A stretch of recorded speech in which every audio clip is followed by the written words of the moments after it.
सभी प्यारे प्रशिक्षुओं को मैं नमस्कार। आप सभी का हमारे चैनल टीएसपी क्लासेस में एक बार फिर से बहुत बहुत स्वागत है। तो दोस्तों, आज हम इस वीडियो में बात करने वाले हैं यूपी डीएलएड अर्थात बीटीसी फर्स्ट सेमेस्टर के प्रथम प्रश्न पत्र बाल विकास के बारे में चर्चा करेंगे। बाल विकास एवं सीखने की प्रक्रिया। जैसा कि आपको पता है कि सबसे पहला पेपर होता है, फर्स्ट पेपर आपका बाल विकास ही होता है और ये 50 नंबर के होते हैं। ठीक है। और सब्जेक्ट भी आपका बहुत ही अच्छा है, बहुत ही खूबसूरत सब्जेक्ट है। आप बस अच्छे से थोड़ा सा पढ़ने का प्रयास करिए। क्यों अच्छा? इसलिए है क्योंकि ये आपसे जुड़ा हुआ है। आप हमेशा इस चीज को देखते हैं, इस चीज का अनुभव करते हैं।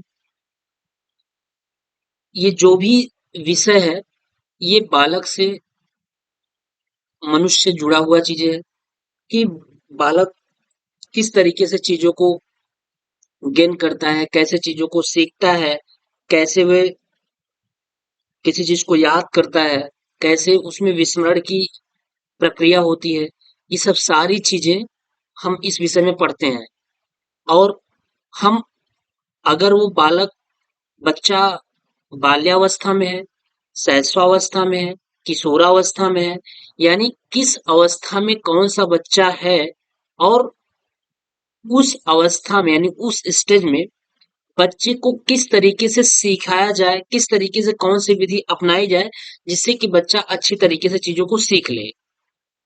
तो प्रत्येक अवस्थाओं को अलग अलग स्टेज में बांटा गया है, अलग अलग तरीके में बांटा गया है। और उनमें माना गया है कि कब बच्चों को उथल पुथल की अवस्था कहते हैं, यानी कब बच्चा विरोध की अवस्था में आता है, ऐसी कौन सा एज होती है जिसमें बच्चा विरोध करता है। मतलब ये सब सारी चीजें हम इस विषय में पढ़ते हैं, बाल विकास और सीखने की प्रक्रिया में। सीखने की प्रक्रिया से ही आपको लगता होगा कि किस प्रोसेस के थ्रू सीखा जाए, उसी चीजों के बारे में हम बाल विकास को पढ़ते हैं। जो बच्चा या जो भी व्यक्ति बाल विकास को अच्छी तरीके से पढ़ लेगा, समझ लेगा, वो किसी छोटे बालक को समझाने में या उसको बताने में या सिखाने में वो बड़ी आसानी से उस चीज को प्राप्त कर लेगा। तो बाल विकास जो हमारी होती है, ये एक हमारा बहुत ही अहम विषय होता है जिसके द्वारा हम अच्छी चीजों को सीखते हैं। तो चलिए हम लोग स्टार्ट करते हैं। इसके पहले हम 24 क्वेश्चन तक करा चुके हैं। आज जो बात करेंगे वो 25 क्वेश्चन से बात करेंगे हम। तो देखिए 25 क्वेश्चन क्या कर रहा है, किस विधि के द्वारा मनुष्य के चेतन के साथ साथ अचेतन मन का भी अध्ययन किया जाता है। ऐसी कौन सी विधि है जिसके द्वारा मनुष्य के चेतन के साथ उसके अचेतन मन का भी अध्ययन किया जाता है। मनुष्य जब चेतन अचेतना अवस्था में रहता है, चेतना अवस्था से लेकर के अचेतना अवस्था तक जब मनुष्य आता है, तो उसका जो हम अध्ययन करते हैं वो किस विधि के द्वारा अध्ययन करते हैं। तो आपको ये चीजें पता होगी कि वो हमारी कौन सी होती है, मनो विश्लेषण विधि होती है, यानी मनोवैज्ञानिक विधि जो होती है आपकी, साइकोलॉजिकल टाइप की जो होती है, वो मनोविधि मनोविश्लेषण विधि में ही आती हैं। जैसे डॉक्टर के पास आप बहुत सारे ऐसे डॉक्टर के पास जाते होंगे अपने बच्चे को लेकर के, तो बच्चे को बैठाते होंगे, डॉक्टर बच्चों से बात कर लेता होगा, कुछ बात करता होगा और उनकी प्रॉब्लम को डॉक्टर बता देगा। क्यों? क्योंकि उसे बाल विकास का नॉलेज अच्छा है। वो मनोविश्लेषण विधि के द्वारा उस चीजों को समझ लेता है, साइकोलॉजिकल रूप से उस चीजों को समझ जाता है और बता देता है कि इस बच्चों में प्रॉब्लम क्या हो रही है। ठीक है।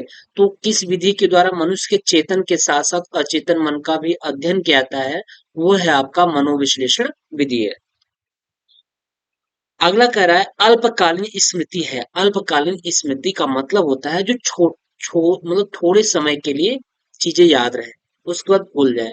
जैसे आप क्या करते हैं, अभी एग्जाम के टाइम है, अभी क्या करेंगे कि एग्जाम का समय मान चलिए 15 दिन या 20 दिन या 1 महीना है, तो चीजों को ऐसे रटते हैं कि हम बस एग्जाम में लिख लें।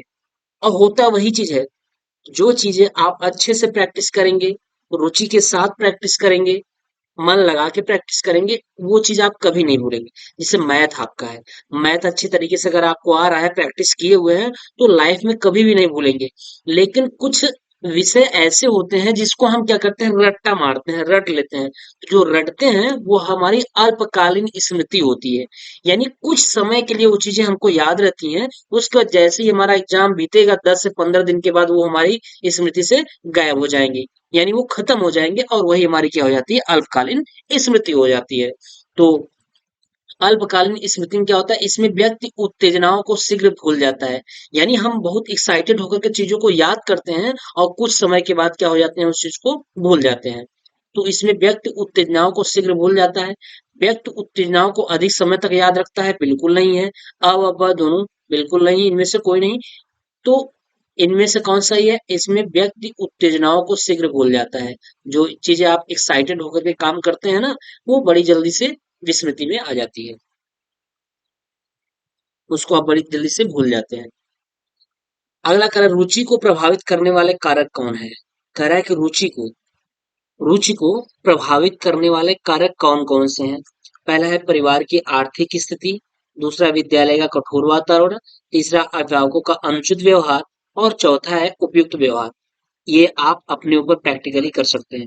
अगर आपके परिवार की आर्थिक स्थिति नहीं सही है, तो आप किसी भी चीज में रुचि नहीं ले पाएंगे। जैसे आप स्कूल में गए हैं पढ़ने और परिवार की आर्थिक स्थिति सही नहीं है, घर पे खाना नहीं बना सही तरीके से, या घर में बहुत किचपिच किचपिच टाइप हो रहा है, क्योंकि आर्थिक स्थिति जब सही नहीं होती तो बहुत सारा मैटर खराब होता है। तो आपके दिमाग में वो सब सारी चीजें चलती रहती हैं, तो आपका किसी भी चीज में रुचि नहीं लगता है, यानी मन नहीं लगता है। तो परिवार की आर्थिक स्थिति भी रुचि को प्रभावित करने का कारक है, बिल्कुल। विद्यालय का कठोर वातावरण, आपके प्रति विद्यालय का जो वातावरण है, यानी आपके प्रति जो व्यवहार है वो बहुत कठोर है, कठोर तरीके से, बहुत रूडली तरीके से आपके साथ व्यवहार करते हैं। तो इससे भी आपका विद्यालय में मन नहीं लगेगा, यानी किसी चीज में भी मन नहीं लगेगा। विद्यालय में आप क्लास लेने जाएंगे उस तब भी वहां पे मन नहीं लगेगा, क्योंकि वहां का जो वातावरण है आपके लिए बहुत रूडली है, इसलिए। तो ये भी सही है। तीसरा है अभिभावकों का अनुचित व्यवहार। अगर आपके प्रति आपके अभिभावक अर्थात गार्जियन का व्यवहार अच्छा नहीं रहा, अपने बड़े भाई के साथ अच्छा रहा है, व्यवहार अच्छा रहता है अभिभावकों का, लेकिन मेरे साथ व्यवहार अच्छा नहीं रहता है, तो कहीं ना कहीं आपका उससे आपकी रुचि में भी प्रभाव डालेगा वो। तो हमारा जो ऑप्शन होगा वो ऑप्शन द होगा, उपयुक्त में से सभी। ये सब परिवार की आर्थिक स्थिति, विद्यालय का कठोर वातावरण, अभिभावकों का अनुचित अनुचित व्यवहार, ये सब हमारे रुचि को प्रभावित करने वाले कारक है। ऑप्शन द सही है। अगला, वंशानुक्रम माता पिता से संतान को प्राप्त होने वाले गुणों का नाम है। यह परिभाषा है, ये परिभाषा किसने दिया था, ये परिभाषा रूथ बेनेडिक्ट ने दिया था, इसको ध्यान रखिएगा। वंशानुक्रम माता पिता से संतान को प्राप्त होने वाले गुणों का नाम है, यह परिभाषा किसने दिया, यह परिभाषा रूथ बेनेडिक्ट ने दिया था। अगला, निम्नलिखित में से कौन सा चिंतन में प्रयुक्त होने वाली सामग्री के अंतर्गत नहीं आता है। कह रहा है कि निम्नलिखित में से कौन सा चिंतन में प्रयुक्त होने वाली, यानी जब चिंता करते हैं तो उसमें ऐसी कौन सी चीज है जो प्रयोग नहीं की जाती है, ऐसी कौन सी सामग्री है जो उसके अंतर्गत नहीं आती है। तो पदार्थ हुआ, प्रत्यय हुआ, प्रतिभा हुआ, संवेदना हुआ, ये सब सारी चीजें आती हैं, लेकिन पदार्थ हमारी नहीं आती है। संवेदना व्यक्त करेंगे भाई, संवेदना एक दूसरे के प्रति रहती है, तो उसमें चिंतन में प्रयोग की जाएगी। प्रत्यय भी है, प्रतिभा भी है, ठीक। अगला, बालक के कोशों और मांसपेशियों सॉरी बालक के कोशों और पेशियों में समय के साथ साथ होने वाला यह परिवर्तन, जिसके कारण वह निश्चित समय पर ही कोई कार्य करने योग्य होता है, क्या कहलाता है। 2015 में प्रश्न पूछा गया है कि बालक के कोशों और पेशियों में समय के साथ साथ होने वाला यह परिवर्तन, यानी उनकी जो पेशियां होती हैं वो समय के साथ साथ परिवर्तित होती रहती है ना। जैसे जैसे वो स्टेज को क्रॉस करेगा, बाल्यावस्था से किशोरावस्था जाएगा, किशोरावस्था से प्रौढ़ावस्था बन जाएगा, तो क्या होगा, उनके पेशियों में परिवर्तन होगा, जिसके कारण वह निश्चित समय पर ही कोई कार्य करने योग्य होता है। बिल्कुल ऐसा नहीं कि बालक अभी 7-8 साल का है तो आप उसे 10 किलो 20 किलो का कट्टा आप उसके सर पे रख दीजिए, तो ये चीज तो संभव नहीं है ना।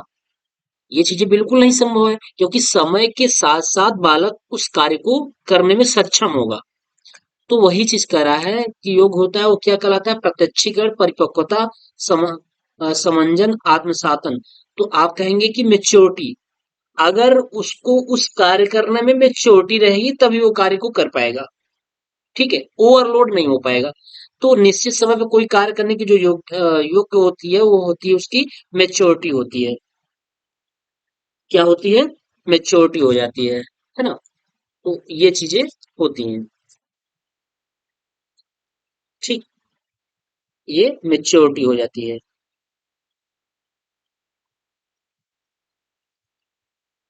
मेच्योरिटी होती है जो उसे योग्य बनाती है।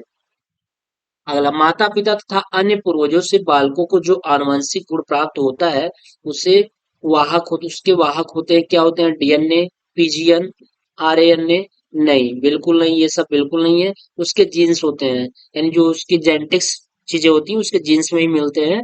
उसका इफेक्ट बच्चों में पड़ता है। तो ये ऑप्शन 10 सही है, जीन्स। सामान्य स्तर के बालक की बुद्धि लब्धि होती है। कह रहा है सामान्य स्तर के बालक की जो बुद्धि लब्धि होती है वो कितनी से कितनी होती है? तो पहला ऑप्शन 80 से 85 दिया हुआ है। 80 से 85 का मतलब होता है कि जो 80 से 85 दिया हुआ है ये निम्न स्तर का बालक होता है। इस वाले बुद्धि लब्धि में निम्न स्तर का बालक आता है, निम्न स्तर का आता है। ठीक है, 80 से 85 में। 90 से 100, आपका 90 से 109 जो होता है ये आपके सामान्य स्तर में आते हैं, सामान्य स्तर में आते हैं। और एक होता है निम्न स्तर, सामान्य स्तर, एक होता है प्रतिभाशाली। तो जो प्रतिभाशाली बच्चे होते हैं उनकी जो बुद्धि लगती होती है वो कितनी होती है? वो 140 प्लस होती है। जो प्रतिभाशाली बच्चे होते हैं वो 100, उनकी जो आईक्यू होती है, आईक्यू वो होती है 140 प्लस होती है। उस प्रकार के जो जिसकी आईक्यू 140 है, ऐसे प्रकार के बालक जो होते हैं वो प्रतिभाशाली होते हैं। तो सामान्य स्तर के बालक की बुद्धि लब्धि कितनी होती है? 90 से 109। अगला, व्यक्तित्व परीक्षण के लिए प्रयुक्त होने वाले टीएटी परीक्षण का निर्माण किसने किया? तो इस चीज को ध्यान रखिएगा, मरे एवं मार्गन ने किया था। किसने किया था? मरे एवं मार्गन ने किया था। 2015 में सब प्रश्न पूछे गए हैं। अगला कार्य, बालक के केंद्रक अर्थात न्यूक्लियस में सामान्यतः कितने गुणसूत्र होते हैं? तो आपको पता होगा कितने गुणसूत्र होते हैं? 23 जोड़े। कितने? 23 जोड़े गुणसूत्र होते हैं। 23 जोड़े बोले तो 46। कितना होता है? 46। अगर इससे एक भी गुणसूत्र कम हुआ, जैसे मान चलिए 45 गुणसूत्र हो गया, कितना हो गया? 45 गुणसूत्र हो गया। तो अगर बालक के केंद्रक अर्थात न्यूक्लियस में 45 गुणसूत्र हो गया तो कहीं ना कहीं बालक अब डिस्टर्ब हो जाएगा। डिस्टर्ब होने का मतलब ये होगा कि या तो फिर उसका कद छोटा हो जाएगा, या फिर छोटा कद हो जाएगा, वो छोटा कद हो जाएगा, या फिर क्या होगा, हृदय रोग जैसे समस्याओं से जूझेगा वो। हृदय रोग, हृदय रोग जैसी समस्याओं से वो जूझेगा बालक। तो इसलिए जब गुणसूत्र कम हो जाएगा, कम होने पे भी दिक्कत होता है, और गुणसूत्र ज्यादा होने पे भी कहीं ना कहीं कोई चीज इफेक्ट डालती है। जब का एक कम या एक ज्यादा होगा तो जो जोड़ा बनता है ना उसी जोड़े में से एक कम हो जाता है। 22 जोड़ा और प्लस एक कोई और हो जाता है, तो टोटल 23 पेयर नहीं हो पाता है। चलिए अगला प्रश्न, निम्नलिखित में से कौन सा परीक्षण बुद्धि का मापन करता है? आप इसको अच्छे तरीके से पढ़ेंगे कि बैटरी भाटिया बैटरी जो होती है ये बुद्धि का मापन करती है। ऑप्शन दिया है सीएटी, ये नहीं सही है। टीएटी, ये भी नहीं सही है। एमएटी, ये भी नहीं सही है। अगला है भाटिया बैटरी। कौन सी? Bhatia battery. Bhatia battery USC होती है जो बुद्धि परीक्षण का मापन करती है। अगला, बाल विकास के अंतर्गत बाल्यावस्था की अवधि मानी जाती है। तो जो बाल विकास के अंतर्गत बाल्यावस्था की जो अवधि होती है ना वो होती है 6 से 12 वर्ष। कितनी होती है? 6 से 12 वर्ष। ये किसकी अवस्था है? बाल्यावस्था है, बाल्यावस्था। ठीक, ये बाल्यावस्था है। और अगर हम बात करें किशोरावस्था की, तो किशोरावस्था कितनी से कितनी होती है? किशोरावस्था, किशोरावस्था होती है 12 से 18 वर्ष हो जाती है। लेकिन यहाँ पे ऑप्शन देखिए, बाल विकास के अंतर्गत बाल्यावस्था की जो अवधि है वो इसमें महोदय जी ने 6 से 10 वर्ष रखा है। तो 6 से 12 वर्ष इसमें कोई ऑप्शन नहीं है, इसलिए आपका ऑप्शन 6 से 10 वर्ष ही लगाना होगा आपको। ठीक है, जबकि बाल्यावस्था जो होती है वो 6 से 12 वर्ष होती है और किशोरावस्था 12 से 18 वर्ष होती है। अगर शैशवावस्था पूछा जाएगा तो 0 से 6 वर्ष हो जाएगी, क्योंकि 6 से 12 जब बाल्यावस्था हो गई तो बाल्यावस्था के नीचे शैशवावस्था होती है, तो 0 से 6 वर्ष हो जाएगी। अगला प्रश्न कह रहा है बाल विकास के अंतर्गत किशोरावस्था की अवधि मानी जाती है। हमने बताया किशोरावस्थी अवस्था की अवधि कितनी है, 12 से 18 वर्ष। तो यहाँ क्या दे रखा है, 11 से 18 वर्ष, 5 से 10 वर्ष, 6 से 12 वर्ष और 12 से 18 वर्ष। ये तो बाल्यावस्था है, इसको बाल्यावस्था बोलेंगे। 12 से 18 वर्ष जो किशोरावस्था है वो कितनी है, 12 से 18 वर्ष होती है। इसको ध्यान रखिएगा, ऑप्शन अ नहीं सही होगा, ऑप्शन द सही होगा। क्योंकि बाल विकास के अंतर्गत किशोरावस्था की जो अवधि मानी जाती है वो हमारी 12 से 18 वर्ष मानी जाती है। और 6 से 12 वर्ष बाल्यावस्था मानी जाती है। और 0 से 6 वर्ष आपकी, सॉरी, 2 से 6 वर्ष आपकी शैशवावस्था मानी जाती है। ठीक है, यहाँ 2 से 6 वर्ष कर लीजिएगा, 2 से 6 वर्ष। बहुत सारे वैज्ञानिकों बहुत मतभेद है इसमें। ठीक है, तो इस चीज को ध्यान रखना होगा। थोड़ा सा एक जैसे अब इसमें दिया है 11 से 18 दिया है और 12 से 18 दिया है, तो इसलिए हम इसमें 12 से 18 में ही लगाएंगे। अगर ये 12 से 18 ना दे करके 9 से 18 दे देता तो हम 11 से 18 में लगाते आप सब। ठीक, चलिए। अगला कह रहा है संबद्ध प्रक्रिया का सिद्धांत किसने, सिद्धांत किसका है। तो संबद्ध प्रक्रिया का जो सिद्धांत है वो किसका है, पावलोव जी का है। किसका है, पावलोव जी का है। पावलोव जी, आपको पता होगा कि जो पावलोव जी है इसका प्रयोग किस पे किए थे, इन्होंने इसका प्रयोग कुत्ते पे किए थे। किस पे, कुत्ते पे। घंटी बजाते और खाना देते। तो एक बार ऐसा, कई बार प्रक्रिया ऐसे करते थे, तो एक बार ऐसा क्या किए कि घंटी बजाए, घंटी उन्होंने बजाया लेकिन खाना नहीं दिया। तो जब घंटी बजाए और कुत्ते को खाना नहीं दिए तो देखें कि उसके जो जीभ से है, मुंह से क्या है, लार चूना स्टार्ट हो गया, लार गिरना स्टार्ट हो गया। तो उसी को संबद्ध प्रतिक्रिया का सिद्धांत कहते हैं, कि हम बार बार उसी प्रक्रिया को जब अपना रहे हैं तो उसको एक उसके माइंड में सेट हो गया कि ये घंटी बजेगी तो हमको खाना मिलेगी, जिससे क्या होगा, उसके मुंह में लार्वा विकसित होगी, यानी लार क्या हो जाती है, बनने लगती है। तो संबद्ध प्रक्रिया का सिद्धांत किसने दिया था, पावलोव जी ने दिया था। इस पावलोव जी ने अपना प्रयोग किस पे किया था, कुत्ते पर प्रयोग किया था। अगला, चिपैंजी पर आधारित सूच का सिद्धांत को जानते हैं किसके, अंतर्दृष्टि सिद्धांत से, समग्र सिद्धांत से, पूराकृति सिद्धांत से, सभी से। हाँ बिल्कुल, सभी से। अंतर्दृष्टि से भी जानते हैं, उसको समग्र सिद्धांत से भी जानते हैं और पूराकृत सिद्धांत से भी उसको जानते हैं। अर्थात कौन सा सही होगा, सभी, इनमें से सभी सही होगा। चलिए, अगला, थार्नडाइक ने अपना प्रयोग किया। थार्नडाइक ने अपना प्रयोग किस पर किया था, थार्नडाइक जी ने अपना प्रयोग बिल्ली पर किया था। और आपको याद भी होगा कि वो बिल्ली पर अपना प्रयोग कैसे किए थे, कि एक बॉक्स के अंदर उन्होंने एक बिल्ली को रखा था और उसके लीवर को, यानी तार के लीवर को इस तरीके से सेट किया था कि जब उसको दबाते तो दरवाजा खुल जाता, यानी बिल्ली जब उसमें पैर रखती तो दरवाजा खुल जाता था। जब दरवाजा खुल जाता था तो वहां पे भोजन की ऐसी व्यवस्था की गई थी कि जैसे दरवाजा खुलेगा तुरंत एक गट्टा गिर जाता था बिल्ली के पास, तो वो उसे खा लेती थी। तो ऐसे ऐसे प्रक्रिया वो धीरे धीरे समझ गई कि जब हम इसको दबाएंगे तो हमको भोजन मिलेगा। तो वही चीज बिल्ली के ऊपर उन्होंने यही चीज अपनाया हुआ था। तो थार्नडाइक ने अपना प्रयोग किया किस पर, बिल्ली पर। अगला, संज्ञानात्मक विकास को 3 भागों, क्रियात्मक अवस्था, प्रतिबिंबात्मक अवस्था तथा संकेतात्मक अवस्था में विभाजित करने वाले वैज्ञानिक कौन है। वो वैज्ञानिक हैं ब्रूनर जी हैं। कौन से हैं, ब्रूनर जी। फ्रॉबेल, बीने, कोहलर नहीं, कोहलर तो अंतर्दृष्टि का सिद्धांत दिए थे। तो इन सब को किसने दिया था, ब्रूनर जी ने दिया था। अगला प्रश्न कह रहा है वह स्तर जिसमें बच्चा अपने परिवेश की वस्तुओं में विभेद करना प्रारंभ करता है, वह स्तर कौन सा है। पहला ऑप्शन इंद्रिय जनित गामक अवस्था होता है। ठीक, पहला क्या है, इंद्रिय जनित गामक अवस्था। दूसरा पूर्व संक्रियात्मक अवस्था। तीसरा मूर्त संक्रियात्मक अवस्था। और चौथा अमूर्त संक्रियात्मक अवस्था। तो बताइए कौन सा हो सकता है। प्रश्न को पढ़िए, वह स्तर जिसमें बच्चा अपने परिवेश की वस्तुओं को विभेद करना प्रारंभ करता है, वह स्तर कौन सा होता है।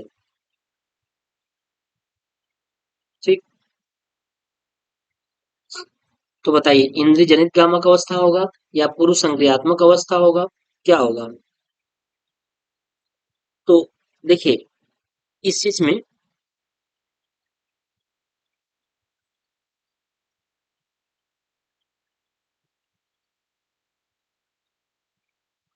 इंद्रिय जनित गामक अवस्था, पूर्व संक्रियात्मक अवस्था, मूर्त संक्रियात्मक अवस्था और अमूर्त संक्रियात्मक अवस्था।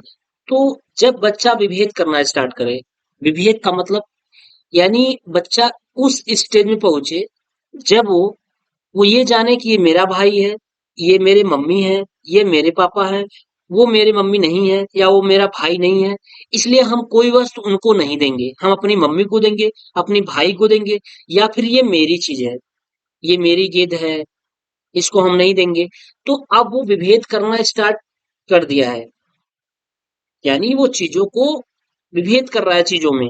वो समझने लगा कि ये मेरा है, ये अपना है, ये छोटा है, ये बड़ा है, ये मोटा है, ये पतला है। इन सब चीजों में विभेद करना स्टार्ट कर दे रहा है। तो वो होता है पूर्व संक्रियात्मक अवस्था। और पूर्व संक्रियात्मक जो अवस्था होती है, ये 2 साल तक में हो जाती है। यानी बच्चा जब 2 साल तक लगभग पहुंच जाता है तो विभेद करना स्टार्ट कर देता है। ठीक। और इंद्रिय जनित कामक अवस्था इसमें 0 से 2 वर्ष होता है। और इसमें बच्चा 2 वर्ष से ऊपर जब धीरे धीरे होने लगता है तब ये पूर्व संक्रियात्मक अवस्था हो जाती है। और इंद्रिय जनित गामक अवस्था में, इस अवस्था में बच्चा 0 से 2 वर्ष तक की अवस्था जो होती है वो इंद्रिय जनित गामक अवस्था होती है।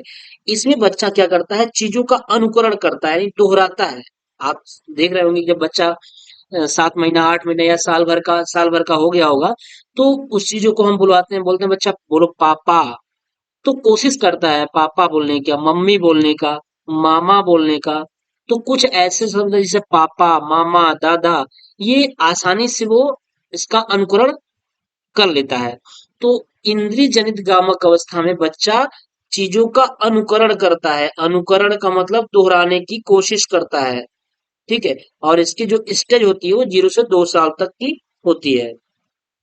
और मूर्त संक्रियात्मक अवस्था जो होती है 7 से 11 साल की अवस्था होती है, इसलिए इसे मूर्त संक्रियात्मक अवस्था कहते हैं।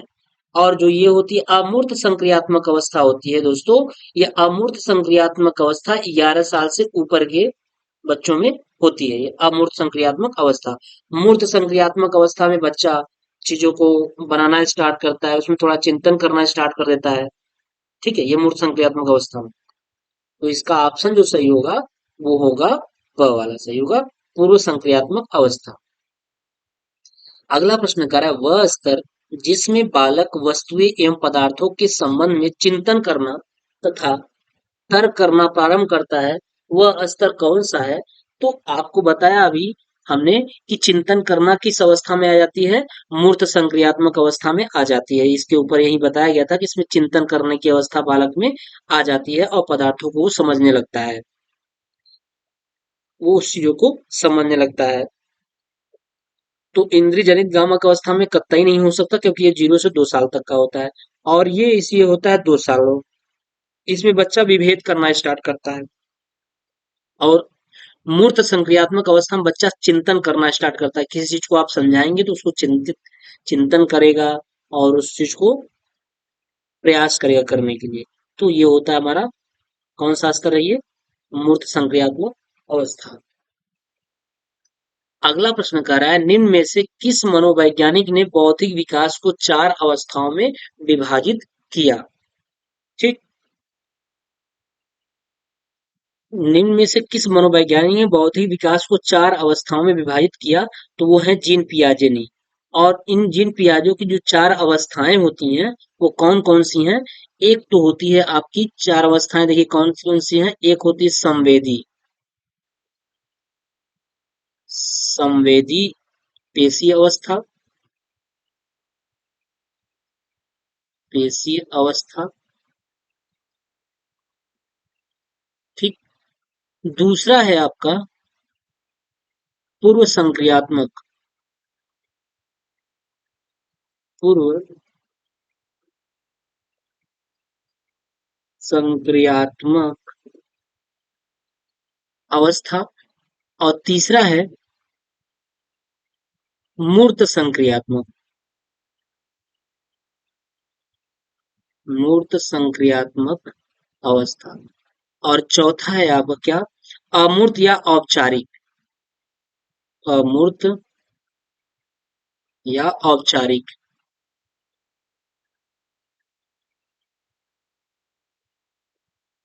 औपचारिक संक्रियात्मक अवस्थाएं, यही चार प्रकार की अवस्थाएं हैं जिन्होंने जिन पियाजे ने विभाजित किया है। तो इसका ऑप्शन अ सही होगा। अगला, थार्नडाइक ने अधिगम के कितने गौण नियम दिए। थार्नडाइक ने अधिगम के कितने गौण नियम दिए। देखिए थार्नडाइक जी ने मुख्यतः दो नियम दिए हैं। कौन कौन, एक तो आपका है मुख्य नियम और दूसरा गौण नियम। कौन सा है, एक मुख्य नियम है। देखिए यहाँ देख लीजिए, मुख्यतः उन्होंने दो नियम दिया, एक होता है मुख्य नियम, मुख्य नियम, और दूसरा है आपका क्या, गौण नियम। तो इसमें जो पूछा जा रहा है ना, वो यही पूछा जा रहा है कि गौण नियम कितने दिए उन्होंने। तो गौण नियम में उन्होंने पांच प्रकार के दिए हैं। कितने प्रकार के, पांच प्रकार के। कौन कौन से हैं पांच प्रकार के वो नियम। एक तो है आपका बहु अनुक्रिया का नियम। पहला है बहु अनुक्रिया का नियम। बहु अनुक्रिया, बहु अनुक्रिया का नियम।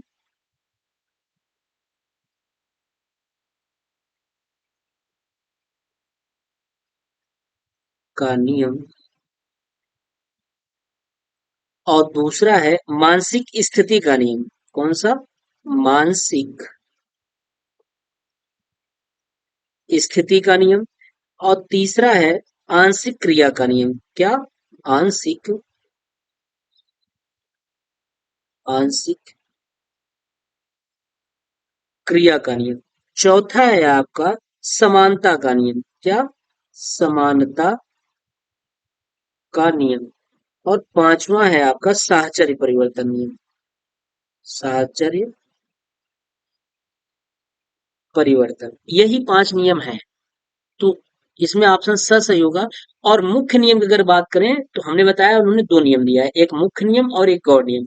अब गौण नियम उन्होंने पांच दे रखा है और मुख्य नियम उन्होंने तीन दे रखा है। एक तत्परता का नियम आप सुने होंगे, एक अभ्यास का नियम, एक तत्परता, एक अभ्यास, और एक प्रभाव का नियम। ये तीन नियम है।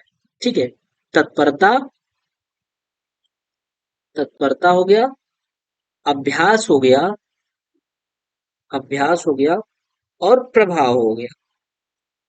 ये तीन नियम उन्होंने दिया है। तो इसमें गौड़ से संबंधित पूछ रहा है, तो गौड़ में कितने नियम दिया है उन्होंने, पांच नियम आपको ये दिखा दिया गया। चलिए अगला प्रश्न, निम्नलिखित में से कौन सा अर्जित अप्रेरणा के अंतर्गत आता है। कौन सा ऐसा है जो अर्जित अप्रेरणा के अंतर्गत आता है। तो वो है क्या, प्रतिष्ठा, प्यास, भूख, निद्रा नहीं, प्रतिष्ठा है ये अर्जित मोटिवेशन के अंतर्गत आती है। ठीक है, अगला, सीखी गई सामग्री को पुनः याद रखने की असफलता कहलाती है, यानी पुनः स्मरण रखने की असफलता क्या कहलाती है, वो विस्मरण कहलाती है। यानी जो चीजें याद न रहे, जिसमें हम असफल हो जाए, तो वो क्या हो जाती है, विस्मरण हो जाती है। क्या हो जाती है, वो विस्मरण होने में हो जाती है। ठीक, चलिए अगला, एक सशक्त विद्यालय अपने शिक्षकों में निम्नलिखित योग्यताओं में से किसे सर्वाधिक बढ़ावा देगा। एक सशक्त विद्यालय अपने शिक्षकों में निम्नलिखित योग्यताओं में किसे सर्वाधिक बढ़ावा देगा। जो विद्यालय अच्छा रहेगा वो हमेशा सर्वाधिक बढ़ावा किसमें देगा, कंपटीशन में देगा। किसमें, कंपटीशन ऐसा रहेगा, जब कंपटीशन बढ़ेगा तो चीजें और भी बेहतर होंगी। परीक्षण करने की प्रवृत्ति नहीं, स्मृति कतई नहीं, स्मृति से संबंधित कोई चीज नहीं है कि किसी चीज को रट्टा मारना है या याद करना है, नहीं, उसको समझना है। अनुशासन नहीं, अनुशासन दूसरी चीजें हैं। अगला है प्रतिस्पर्धा आवृत्ति, यानी क्या, कंपटीशन में ही बढ़ावा दिया जाएगा। ठीक है, तो ऑप्शन 10 सही है। अगला है शारीरिक रूप से अक्षम व्यक्तियों को समानता होती है। क्या होती है, शारीरिक रूप से जो अक्षम व्यक्ति हैं उसमें क्या होती है, तो डिसलेक्सिया। डिसलेक्सिया क्या होती है, डिसलेक्सिया ऐसी नहीं होती। डिसलेक्सिया जो होती है, दिमाग को ध्वनि और अक्षरों में जोड़ने में परेशानी होती है। जो हमारी दिमाग होती है, ये ध्वनि और अक्षरों को जोड़ने में सक्षम नहीं होती है। अगर किसी को डिसलेक्सिया संबंधित बीमारी है, ये चीज है, तो ये क्या होगा, ये दिमाग को जो होगा वो ध्वनि और अक्षरों को जोड़ने में परेशानी करेगी। यानी हम बोलेंगे कुछ और वो उसका अक्षर कुछ और करेगा, यानी कि वो समझ नहीं पाएगा, अक्षर और ध्वनि को सही तरीके से समझ नहीं पाएगा। तो ये चीज है नहीं, शारीरिक रूप से अक्षम इसमें करा है। और डिस्ग्राफिया, डिस्ग्राफिया जो होती है लिखना, इसमें लिखना एक बहुत बड़ी चुनौती होती है। इसमें क्या होती है, लिखना बहुत बड़ी चुनौती होती है, लिख नहीं पाता है बच्चा, बहुत बड़ी चुनौती होती है। तो ये भी नहीं सही होगा। डिसमिथिया, हाँ डिसमिथिया ही जो होती है विकलांगता का एक कारण होती है। तो इसका जो ऑप्शन होगा वो डिसमिथिया होगा। ठीक है, कौन सा होगा, डिसमिथिया होगा। चलो, अगला कह रहा है एक बच्चा जो, यहाँ रिक्त स्थान इसमें भरना है, से ग्रस्त है, वह साकोवाज तथा न्यूक्लियर न्यूक्लियर एवं अनन्यूक्लियर में अंतर नहीं कर पा रहा है। यानी अब वो शब्दों में, शब्द और ध्वनियों में अंतर नहीं कर पा रहा है। तो ये क्या है, अभी हमने आपको बताया ना कि यहाँ पे ये क्या करेगा, डिसलेक्सिया में क्या होता है, डिसलेक्सिया में कि दिमाग जो होता है वो ध्वनि और अक्षर में अंतर नहीं कर पाता है। जैसे हम सा बोल रहे हैं तो वो लिख रहा है बाज, न्यूक्लियर बोल रहे हैं तो वो लिख रहा है यूनिक्लियर, लिख रहा है अनक्लियर, लिख रहा है। तो वो ध्वनि और अक्षरों में अंतर नहीं कर पा रहा है। तो वो बच्चा किससे ग्रसित है, डिसलेक्सिया से ग्रसित है। वो किससे, डिसलेक्सिया से ग्रसित है, जो कि ऊपर ही बताया गया था कि ध्वनि और अक्षरों में जब वो अंतर ना कर पाए, उसको जोड़ ना पाए सही से, उसे डिसलेक्सिया संबंधित बीमारी है। तो इसका ऑप्शन असही होगा। अगला प्रश्न करा है, जब दो बालक विभिन्न समानताएं रखते हुए आपस में भिन्न भिन्न व्यवहार करते हैं तो उनको कहते हैं। यानी जब दो बालक विभिन्न समानताएं, बहुत सारी समानताएं हैं, जैसे दो हाथ, दो पैर, आंख, नाक, ये सब सारी समानताएं ही तो हैं, लेकिन समानताओं होने के बावजूद भी वो व्यवहार अलग अलग करते हैं, तो उसे क्या कहते हैं। तो ये आप पढ़े होंगे, बहुत इंपॉर्टेंट चीजें है, वो हमारी होती है वैयक्तिक भिन्नता होती है। क्या होती है, वैयक्तिक विभिन्नता होती है। व्यक्तिगत समानता नहीं, समानता होती तो ऐसी कंडीशन, समानता होती तो ऐसी कंडीशन ना होती। अगला है वैयक्तिक विभिन्नता, तो ऑप्शन यही सही है, वैयक्तिक विभिन्नता। अगला कह रहा है प्रोजेक्टर प्रणाली के जन्मदाता हैं कौन, क्रो एंड क्रो, दूसरा फ्रॉवेल, तीसरा किलपैट्रिक और तीसरा डलगस। तो प्रोजेक्टर प्रणाली के जन्मदाता कौन है, किलपैट्रिक जी हैं। कौन है, किलपैट्रिक। वह विधि जो व्यक्तित्व के गुणों का अनुमान लगाने के लिए प्रयुक्त होती है वो क्या कहलाती है, तो हमारी कौन सी कहलाती है, प्रश्नावली विधि, मापन रेखा विधि, मनोनीत विधि, कोई नहीं। तो इसमें कौन सी है, मापन रेखा विधि जो होती है वो व्यक्तित्व के गुणों का अनुमान लगाने के लिए प्रयोग की जाती है। ठीक है। अगला, बाल विकास का प्रमुख आधार क्या है, यानी बच्चे का जो प्रमुख आधार होता है उसके विकास में वो किसका होता है, वंशानुक्रम, हाँ वंशानुक्रम का होता है। वातावरण, बिल्कुल वातावरण जैसा रहेगा बच्चा वैसा ही सीखेगा। आपके घर का वातावरण सही नहीं होगा, बच्चे गाली दे के बात कर रहे होंगे, माता पिता अच्छे से बात नहीं कर रहे होंगे, तो बच्चा उसी तरीके से चीजों को सीखेगा। तो वातावरण बहुत अहम होता है। और कहीं ना कहीं वंशानुक्रम, जेनेटिक्स का भी असर पड़ता है बच्चे पे। ठीक है। तो इसलिए बाल विकास का जो आधार होता है वो वंशाक्रम, वंशानुक्रम भी होता है और वातावरण भी होता है। अर्थात इसमें से कौन सही है, अ और ब दोनों सही है। अगला है वंशानुक्रम माता पिता से संतानों को प्राप्त होने वाले गुण हैं, यह कथन किसका है, तो यह कथन रूथ बेडिक्ट का है, इसको ध्यान रखिएगा, वंशानुक्रम से है। बाल विकास की अवस्थाएं होती हैं, शैशवावस्था होती है, बाल्यावस्था होती है, किशोरावस्था होती है, ये तो आपको पता होगा। यानी उपयुक्त में से सभी सारे हमारे बाल विकास की अवस्थाएं होती हैं, पहले शैशवावस्था, फिर बाल्यावस्था, फिर किशोरावस्था। उसके पहले भ्रूणावस्था होती है, भ्रूणावस्था, शैशवावस्था, बाल्यावस्था, किशोरावस्था और प्रौढ़ावस्था, ये सब सारी अवस्थाएं होती हैं।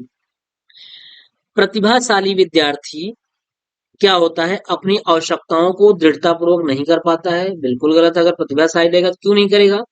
अगला, अपने निर्णयों में आत्मनिर्भर होता है। तीसरा, शिक्षकों से स्वतंत्र होते हैं।